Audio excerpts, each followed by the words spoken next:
This is the AC-130 Ghost Rider. You may recognize it from Call of Duty, but today I had the chance to see one in real life and get to experience firing it myself. The Ghost Rider is the most heavily armed aircraft ever built. It comes equipped with both a 30mm cannon capable of firing up to 200 rounds a minute, in addition to this massive 105mm howitzer that shoots rounds weighing roughly 50 pounds apiece. After receiving a mission brief that gave me a good rundown on what to expect during my flight, I grabbed my helmet and gloves and made my way out to the flight line to load up. I started out in the flight deck for takeoff because honestly, there aren't too many windows in the back and you guys know I like a good view. After about 15 minutes, we arrived at the range, meaning it was time for me to gear up and get ready to fire. Now, I haven't mentioned this yet, but there's this really cool control center called the MOP, or Mission Operator Palette, which is where everything in the AC-130 is controlled, including the trigger.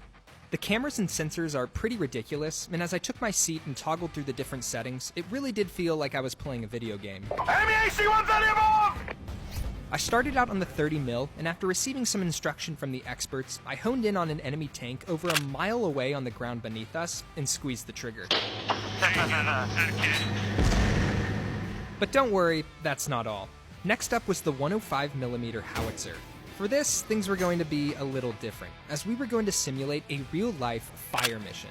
This is how things would work in a real combat situation with friendly forces on the ground calling in an airstrike. Spectre 6-1, Lobo 2-9. Fire mission, over. The process for firing includes a checklist rundown from the entire crew. It starts with me at the MOP before going to the pilot who has a consent switch up on the flight deck. It then goes back down to the gunners who load and arm the 105 and confirm that it's ready to fire. Crew 2 Wizzo, gun 2 trainable, prox, target 140, 530 meters, Wizzo ready. Scissor confirms. Arm 2. Gun 2 armed. Gun ready. Rounds away. Boom, that's a direct, let's go.